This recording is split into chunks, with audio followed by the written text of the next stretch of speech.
Fearless by Depth Works. Introduction: The Fighter and the Fear. There is a moment before every difficult thing, a moment before the conversation you have been putting off, before you send the application, before you say the thing that could change everything, before you step into the ring, metaphorically or otherwise, a moment in which the fear is very clear and very present, and the easy path is right there, and you have to decide. Fearless people do not exist. Not really. The ones who look fearless from the outside are almost never without fear on the inside.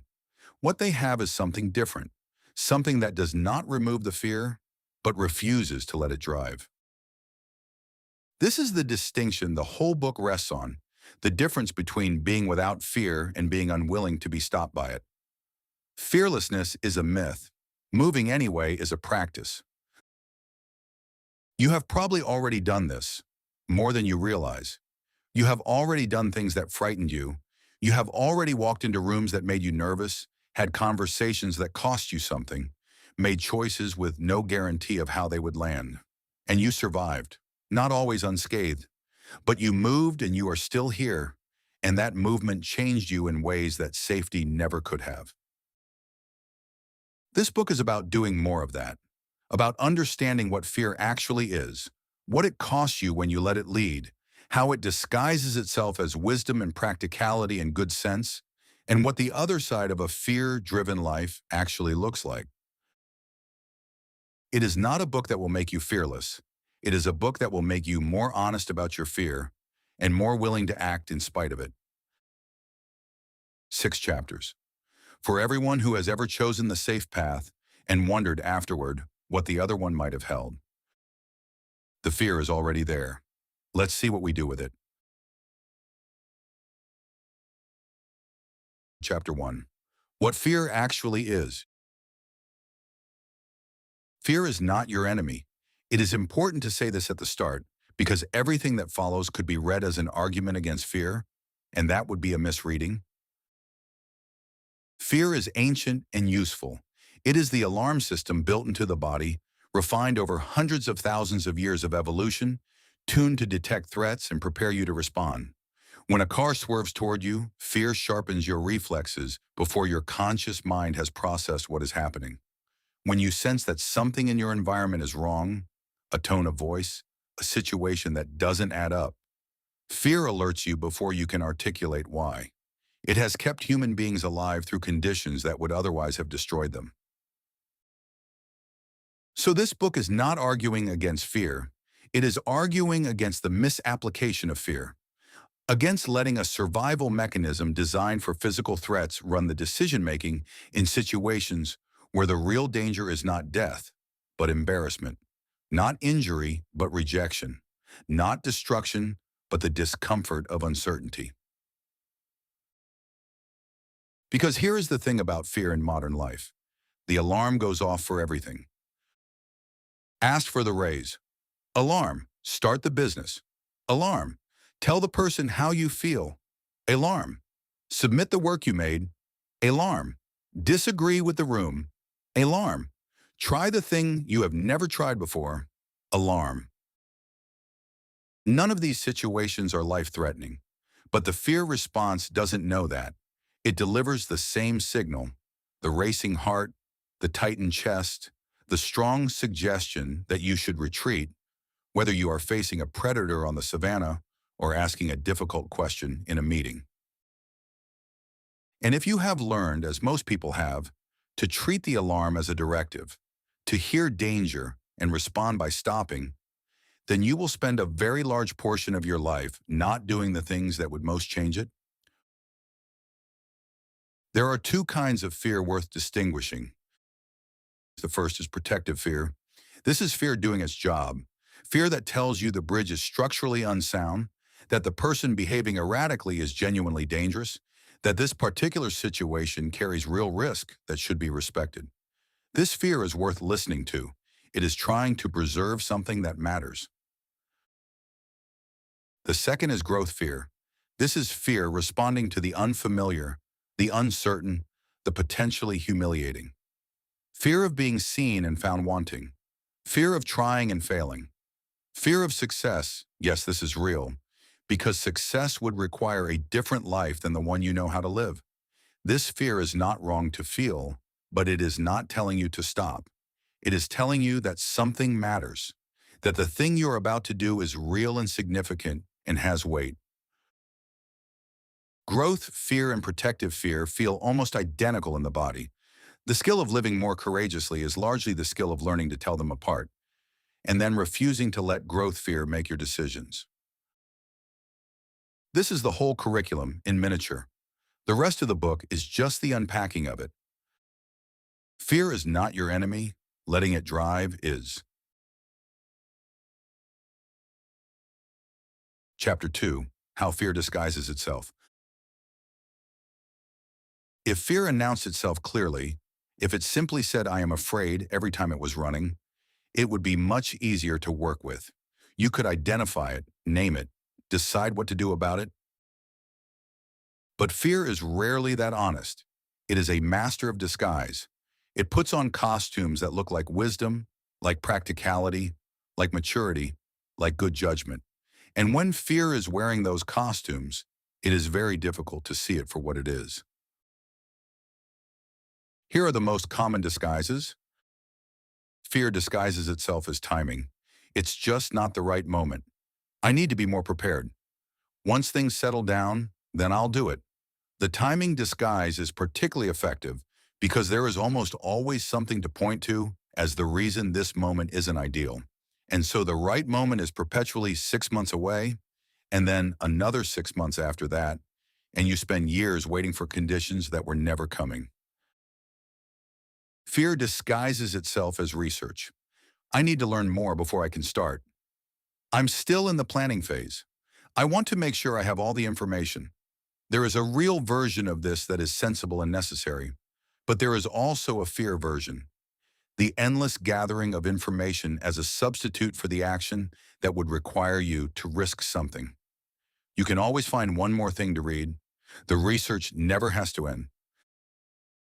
Fear disguises itself as responsibility. I can't take that risk. Too many people depend on me. It's not just about me. I have to think about the family. This isn't the time to be selfish. Responsibility is real, and these considerations deserve to be weighed honestly. But sometimes, often, this disguise allows you to feel noble for a choice that is actually driven by fear. You are not protecting your family. You are using your family as permission to protect yourself. Fear disguises itself as humility. Who am I to think I can do this? There are people far more qualified than me. I don't want to seem arrogant. False humility is one of fear's most socially acceptable costumes because it can be dressed up as selflessness. But genuine humility does not require you to make yourself smaller than you are. It does not require you to step back from the things you are actually built to do. When humility is being used to avoid risk, it has stopped being a virtue and become an excuse. Fear disguises itself as practicality. That's not realistic. I have to be practical about this. The odds are against it. Practicality is a useful orientation, but applied uniformly to every ambitious idea, every unconventional path, every risk that doesn't come with a guarantee, practicality becomes a mechanism for making the safe choice feel inevitable and intelligent. The practical person, taken to an extreme, never does anything worth talking about. The way to see through the disguise is to ask a simple question. If this decision were guaranteed to work out, would I still have these concerns? If the answer is no, if the timing concerns, the research needs, the responsible hesitations would disappear if you knew it would succeed, then you are looking at fear in costume. The logic isn't the issue. The outcome uncertainty is the issue. And that is not practicality or wisdom or humility. That is fear. Name it. Not as a condemnation, as a clarity. I am afraid of this. That is the beginning of choosing what to do with it. Chapter 3. The Cost of Chronic Caution. There is a version of a life that looks from the outside perfectly fine, stable, responsible, safe. Inside it, there is a person who has been making fear-based decisions for so long that they have forgotten there was ever another option. They have built a life around not losing, and in doing so, they have never quite found out what winning might have looked like. This is the cost of chronic caution, not a single dramatic loss, but the long, quiet accumulation of unlived possibility. Chronic caution compounds. Every time you choose the safe option, you reinforce the neural pathway that says, the safe option is right. Every time you retreat from the thing that frightened you, you train yourself that retreat is the appropriate response to fear. And after enough repetitions, the retreat becomes automatic. You don't even consider the other path anymore. The fear has done its job so completely that the alarm doesn't even need to go off. You've already moved away from the edge before you reached it. The toll this takes is difficult to measure precisely because it is mostly made up of things that didn't happen. The conversation you didn't have, and so the relationship stayed at the surface level it was always at. The work you didn't submit, and so no one ever knew what you were capable of. The opportunity you declined, and so someone else took it and built something with it. The life you considered living, held back every time by a reason that seemed solid, but was really just fear, with good posture. There is a particular grief that comes with recognizing chronic caution in yourself. Because unlike the grief of having tried and failed, this grief does not even have an event to point to. There is no story. There is only the space where the story could have been. Chronic caution also has a relational cost. Fear-driven people tend to unconsciously surround themselves with others who confirm the wisdom of caution, who share the concerns, validate the hesitations, agree that the timing isn't right. And the people who don't, the ones who are building, risking, moving, become quietly threatening. Their progress is a mirror you don't want to look into. There is also a physical cost that is less often discussed. The body keeps score. Chronic self-suppression, the long, quiet practice of holding yourself back from what you want, what you fear, what you are, has physiological effects. Anxiety that never finds resolution, the low-grade tension of a life lived in permanent, mild restraint, the fatigue of carrying your unlived possibilities alongside you, everywhere as unfinished business. None of this is a verdict on anyone. Caution is not a character flaw. Most of it is learned, from families that valued safety above growth, from early experiences of failure that were met with shame, from cultures and environments that punish standing out. The person who is chronically cautious is not weak. They are well trained.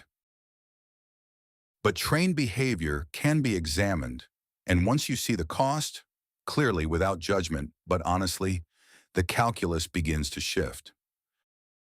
The question is no longer, what might I lose if I try?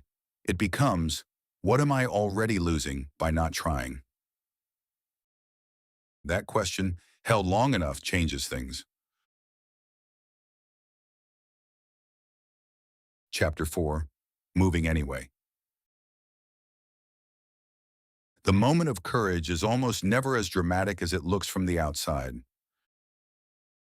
From the outside, it looks like a leap, a confident stride forward, a person who simply does not seem to feel what you feel when you consider the same action. But from the inside, or no, from the inside of anyone who has ever done something that required real courage, it is almost always smaller and messier than that. It is doing the thing while your hands are shaking. It is saying the word you rehearsed 100 times and having it come out imperfectly. It is submitting the work before you feel ready because you have understood that ready is not a state you arrive at. It is a story you tell yourself to stay safe. It is stepping into the ring not because the fear has left, but because you have decided the thing on the other side of that step matters more than the fear. This is what moving anyway actually means. Not the absence of fear, the presence of something else, something that has been given more weight than the fear. What gets given more weight varies from person to person and moment to moment. Sometimes it is love, for a person, for work, for a version of your life you refuse to give up on. Sometimes it is conviction, the belief that something is right or true or necessary, regardless of the personal cost. Sometimes it is simply refusal, the refusal to be the person who didn't try, who watched from the safe side of the line while the life they wanted moved on without them. Whatever gives you the weight to counterbalance the fear, find it, hold it clearly, name it if you can, because in the moment when the fear is loudest, you will need something on the other scale, something that means more than the alarm. There is also a practical truth about moving anyway that most courage frameworks skip. The fear almost always decreases after you begin, not before. The anticipatory fear, the fear you feel while you are deciding whether to act, is often the worst of it. Once you have committed, once the decision is made and you are inside the action, the fear tends to transform. It becomes something closer to focus, to adrenaline, to presence. The thinking stops and the doing begins. And the body, which was preparing for threat, discovers that it is simply alive and moving. This is why the hardest moment is almost always the decision to start, not the doing itself. The conversation you dreaded is usually survivable once it has begun. The submission that terrified you feels different once it is sent. The action you delayed for months is rarely as catastrophic in execution as it was in anticipation. This doesn't mean nothing goes wrong. Things go wrong. Courage does not guarantee outcome. The fighter can be beaten. The submission can be rejected. The conversation can go badly. Moving anyway is not a charm against failure. It is a decision that the attempt matters regardless of the result. And here is what the attempt does, regardless of outcome. It gives you evidence. Evidence that you can face the thing you fear. Evidence that the world does not end when you try and fall short. Evidence that the fear was not in fact telling you the truth about what would happen. This evidence accumulates. Each instance of moving anyway makes the next one slightly easier. Not because the fear disappears, it doesn't, not fully, not for most people, but because the track record grows.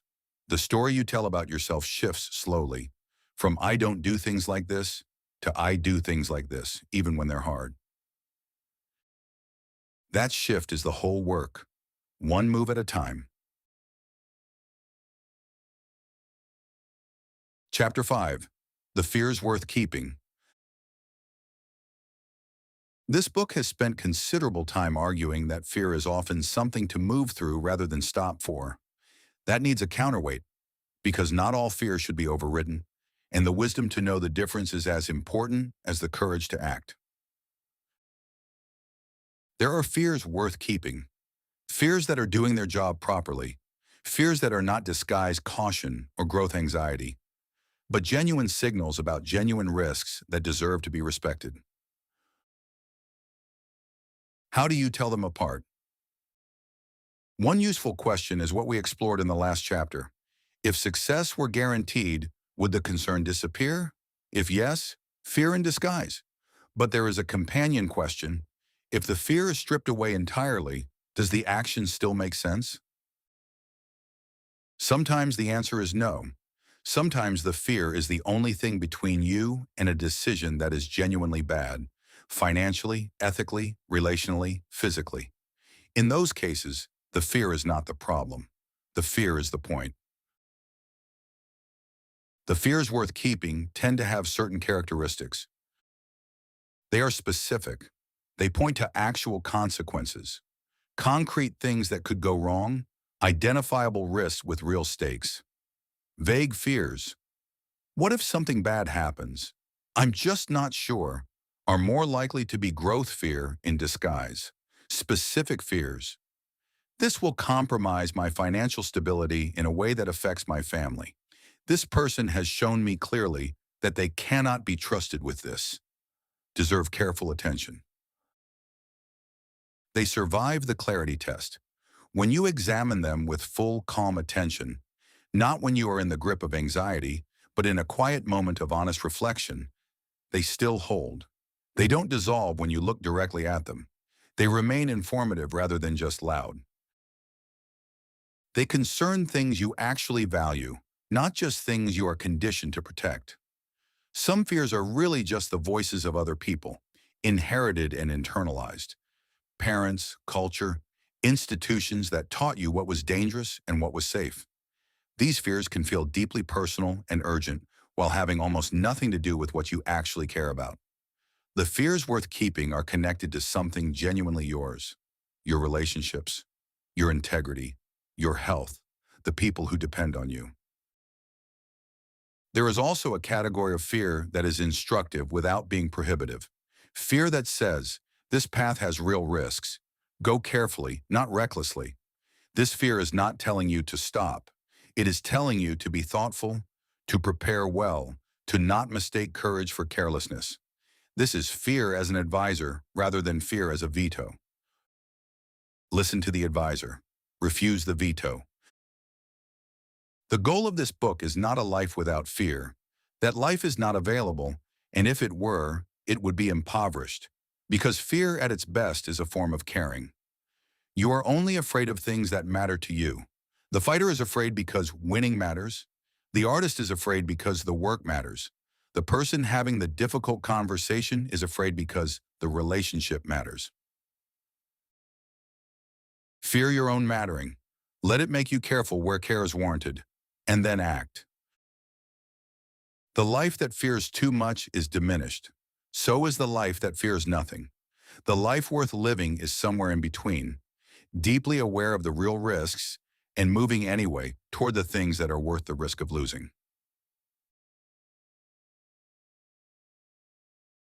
Chapter 6. The Life on the Other Side. There is a life on the other side of the fear. Not a perfect life, just a different one. One in which the decisions are made differently, the risks are taken more honestly, and the moments of, I almost didn't do this, become more frequent. What does that life actually look like? It looks like more failure, first of all. This is the honest answer, and it deserves to be said clearly. A person who acts in spite of fear will fail more often than a person who doesn't act. They will submit things that get rejected. They will start things that don't work out. They will say things that land badly. They will try and fall short and have to pick themselves up in ways that the person on the safe side never had to. But here is what else it looks like. More of everything worth having. More connection, because the conversations that build real relationships are almost always the ones that require something. The honest conversation, the vulnerable admission, the declaration of what you actually feel. These are the conversations that people stay in. The safe conversation, the managed interaction, the careful non-disclosure. These leave you known only at the surface. More skill, because skill is built through the attempt and the failure and the adjustment, over and over. You cannot develop real capability without doing the thing before you are certain you can do it. The first 10 versions are always worse than the 11th, but you only get to the 11th through the first 10. Fear keeps you from the first 10, and therefore from the 11th and from everything after. More self-respect, because there is a particular quality of self-regard that comes only from facing something you were afraid of and moving anyway. It cannot be purchased or inherited or transferred. It is earned specifically by doing the hard thing, and each time you do it, the store of it grows. You become, slowly, the kind of person who does hard things. And that identity, not arrogant, just confident in a particular way, changes what you are willing to attempt next. More aliveness. This is the hardest to quantify and the most often reported by people who have made the shift from fear-driven to fear-aware. There is something about engaging fully with the uncertainty of the things that matter, rather than retreating from it, that makes the experience of being alive feel more real. The stakes are higher, the outcomes are less certain, and somehow in the middle of that uncertainty, something comes more fully to life. The people who step into rings that should by any calculation frighten them, they are not living without fear. They are living with it so thoroughly integrated into their experience that it no longer has the power to stop them. The fear and the action coexist. The alarm goes off and they move toward it. This is available to you, not necessarily in the dramatic form of a boxing match, but in the daily form of all the things you have been putting off, all the conversations you have been not having, all the paths you have looked at and retreated from, not because they were wrong, but because they were uncertain. The fear will still be there. It will probably always be there for the things that matter, but it will be in its proper place, informing you that something is real and significant, not directing you away from it. Fear less, not the absence of it, the refusal to be led by it. The ring is right there, and you are already more ready than you think. A note at the end. There is something you have been afraid to do. You know what it is. It has probably been with you throughout this book, hovering at the edge of your attention, appearing when you weren't quite looking at it directly. It might be small, in the way that the most important things often present themselves as small, or it might be large in a way that feels too large to look at directly.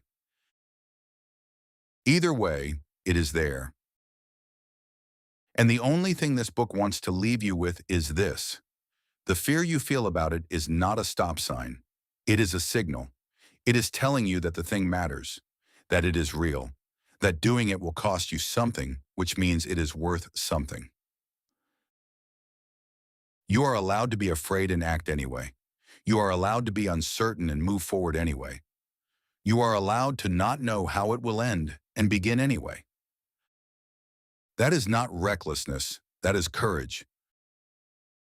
Fear less, begin.